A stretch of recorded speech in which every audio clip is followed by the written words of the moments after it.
오늘 예수님은 말씀을 통해 이렇게 질문하십니다. 너희는 그리스도를 누구라 하느냐?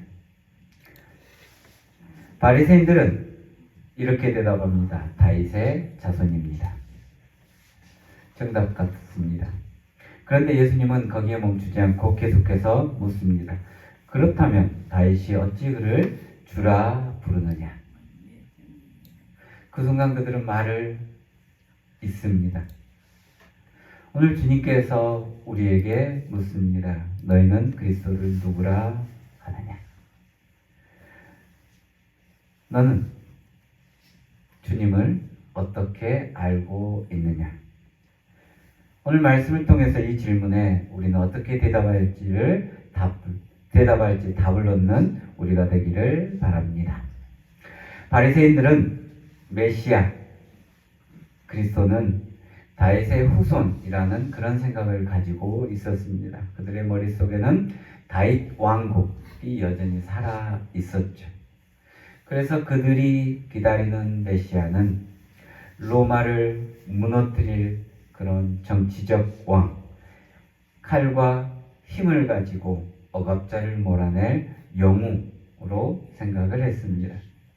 그들이 바라는 하나님은 로마에 복수하시는 하나님, 세상을 힘으로 바로잡고 뒤집어 엎는 그런 하나님으로 인식을 했습니다. 그런데 메시아로 오신 주님은 달랐습니다. 주님은 칼을 들지 않으셨고 악을 악으로 대하지 않으셨습니다. 예수님은 사랑으로 악을 이기셨고 용서로 세상을 새롭게 하셨습니다. 여러분, 우리가 우리의 모습을 한번 되돌아보면 바리새인들의 모습이 우리의 모습 속에 종종 보입니다. 우리는 악을 미워하는데 악을 미워하면서도 악의 방식을 빌려 그것을 이기려 할 때가 있습니다. 불의에 맞서겠다라고 이야기하면서 결국 그 불의의 언어를 가지고 살아갑니다. 분노를 막으려 하고 더 큰 목소리로 다른 사람의 소리를 덮으려 하기도 합니다. 힘으로 세상을 바꾸겠다라는 이런 마음, 어느새 우리 안에 작은 폭력으로 살아납니다. 그것이 가정에서도, 그리고 교회에서도, 그리고 동네에서도 마찬가지입니다. 그러나 우리가 믿는 주님은 전혀 다른 길을 보여주셨습니다. 그분은 강함이 아니라 사랑으로 세상을 움직이셨습니다. 예수님의 길은 한없이 약해 보였지만 그 약함 속에 하나님의 생명이 숨쉬고 있었던 거예요. 그 생명이 바로 우리를 살렸습니다. 그 사랑이 세상을 새롭게 이끌어가는 거죠. 여러분, 우리가 예수님을 믿는다는 것은 세상과 다른 방식으로 살아간다라는 것을 뜻합니다. 힘의 언어가 아니라 생명의 언어로 말하고 용서의 손으로 세상을 만지는 일, 그게 바로 예수님을 믿는 사람의 모습입니다. 하나님은 지금도 사랑으로 이 세상을 빚어나가십니다. 하나님은 오늘 또 이 세상 위에 사랑의 씨앗으로 새 생명을 싹 틔우고 계심을 기억하시길 간절히 바랍니다. 예수님이 말씀하십니다. 다윗이 그리스도를 주라 칭하였은즉 어찌 그의 자손이 되겠느냐? 예수님의 말씀을 들은 바리새인들은 아무 말도 못합니다. 그들이 한마디도 대답하지 못하였고 그날부터 감히 그에게 묻는 자가 없더라. 말이 턱 막힌 거죠. 여러분, 우리도 살아갈 때 무언가 우리의 잘못에 대해서 또 또는 우리의 실수에 대해서, 아니면 우리가 정당하게 살아가고 있는데도 상대방이 비방할 때 말문이 턱 막힐 때가 있습니다.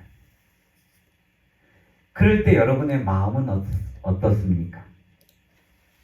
말문은 턱 막혔는데 그 속마음은 어땠습니까? 오늘 바리새인들도 말문이 턱 막혔습니다. 그런데 그 침묵은 절대 깨달음의 침묵이 아니었습니다. 그것은 마음속에 불을 품는 분노의 침묵이었습니다. 말로는 더 이상 대적할 수 없었지만 그들의 마음속에는 예수를 죽일 그런 음모가 자라나고 있었던 거예요. 그들의 침묵은 생명을 거부하는 침묵이었고 사랑을 닫아버리는 침묵이었습니다. 그러나 여러분, 우리는 그들의 침묵과는 달라야 됩니다. 우리도 하나님의 말씀에 침묵해야 합니다. 그러나 깨달음의 침묵으로, 회개의 침묵으로 나아가는 것이 성도의 모습입니다. 하나님 앞에서 말보다 마음을 먼저 드리는 것, 하나님 앞에 엎드려 고개 숙이는 것이 우리의 모습이 되어야 하는 거죠. 우리가 말을 멈추고 우리의 마음을 드릴 때 하나님께서 일하십니다. 하나님의 손길은 그 고요 속에서도 절대 쉬지 않으십니다. 우리가 말하지 않아도, 우리가 침묵할 때 하나님은 이미 우리의 마음밭을 갈아엎고 거기에 새 생명을 심어 주실 것입니다. 여러분, 침묵은 하나님이 우리 안에 새 일을 하는 시간임을 기억하시길 간절히 바랍니다. 세상의 침묵은 패배로 끝나지만 이 회개의 침묵, 깨달음의 침묵은 새로운 삶의 시작이고 새 생명의 시작입니다. 그 침묵이 바로 부활의 고요를 품고 있습니다. 오늘 하나님의 말씀에 변명과 분노와 외침으로 나아가는 것이 아니라 우리가 하나님 말씀 앞에 고요와 침묵으로 회개의 침묵을 이어나가는 우리 모두가 되기를 간절히 바랍니다. 예수님은 묻습니다. 너희는 나를 누구라 하느냐? 교리를 묻는 것이 아니라 너희의 삶의 중심이 어디 있느냐라는 그런 질문입니다. 그리스도는 기름 부음을 받은 자라는 뜻입니다. 하나님의 선택과 사명이 그 중심에 있는 사람이 바로 그리스도입니다. 이 말은 곧 메시아라는 그런 어떤 직함이 아니라 하나님의 뜻에 따라 하나님을 중심에 품고 사명을 받고 나온 자라는 그런 뜻이죠. 예수님이 그리스도라는 고백은 그래서 예수님이 바로 우리 인생의 중심이고 우리의 삶의 방향과 목적이 주님이라는 그런 고백입니다. 너희는 그리스도를 누구라 하느냐? 라는 질문은 그래서 너는 지금 어떤 중심으로 살아가고 있느냐? 너희 마음 중심에 누구를 왕으로 모시고 있느냐? 이런 뜻이 담겨져 있는 거죠. 우리의 믿음, 우리의 신앙은 이름을 아는 것, 지식을 습득하는 것이 아니라 그 이름 예수님께 자리를 내어 드리는 것이 진정한 믿음입니다. 그리스도라는 이름이 여전히 그 교리 속에만 머물러 있다면 그분은 여전히 지식일 뿐입니다. 그러나 그리스도 그 이름이 우리의 삶의 중심으로 모실 때 그분은 진정 우리의 주님이고 우리의 생명이 되시는 거예요. 그래서 남들이 말한 예수가 아니라 나의 주님, 예수님으로 고백하는 우리가 되는 겁니다. 여러분, 믿음이란 그래서 아는 것이 아니라 함께 걷는 겁니다. 그리스도가 내 삶의 중심을 차지할 때 그때 비로소 우리의 인생은 흔들리지 않습니다. 예수님을 머리로 아는 사람은 많습니다. 믿음이 없는 사람도 예수가 어떤 분인지 책을 통해서 지식으로 습득합니다.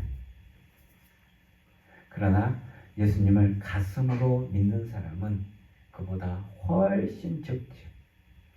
믿음은 아는 것이 아니라 함께 걷는 것이기 때문입니다.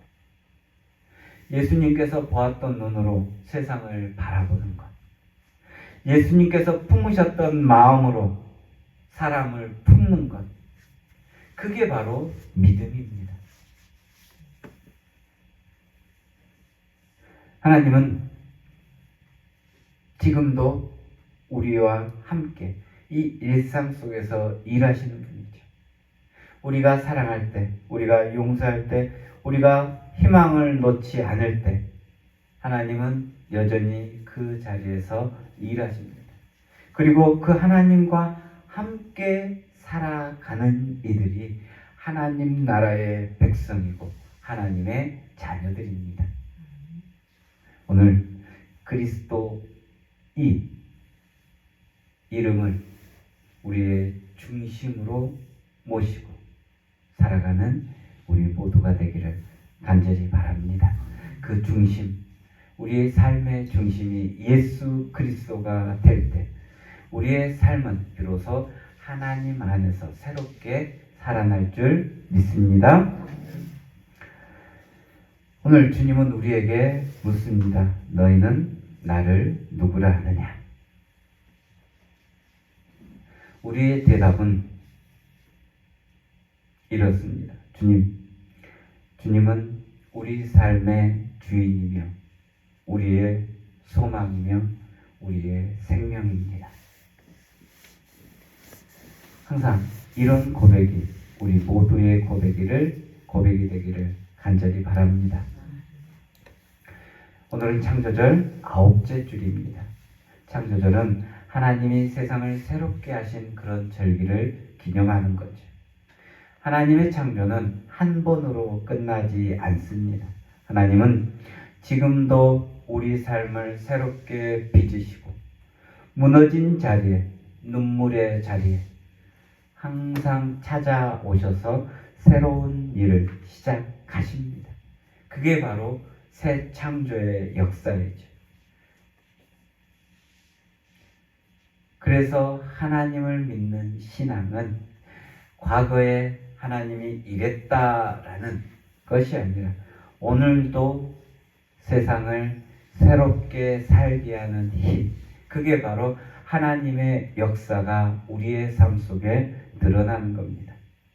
믿음은 먼 꿈을 꾸며 기다리는 것이 아니라 지금 이 순간 하나님과 함께 살아 나아가는 것, 그게 바로 믿음의 길입니다.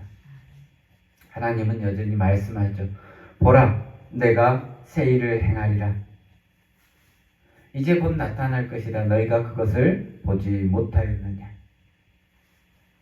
여러분, 우리가 걸어가다가 혹여는 넘어질 일이 있을 때도 있습니다. 그러나 바로 일어나십시오. 우리의 삶 속이 캄캄하고 어두울지라도 여러분 고개 숙이지 말고 머리를 드십시오. 하나님이 여러분과 함께 일하시고 여러분에게 힘을 허락해 주실 것입니다. 오늘도 이 믿음을 가지고 살아가는 우리 모두가 되기를 주님의 이름으로 축원합니다.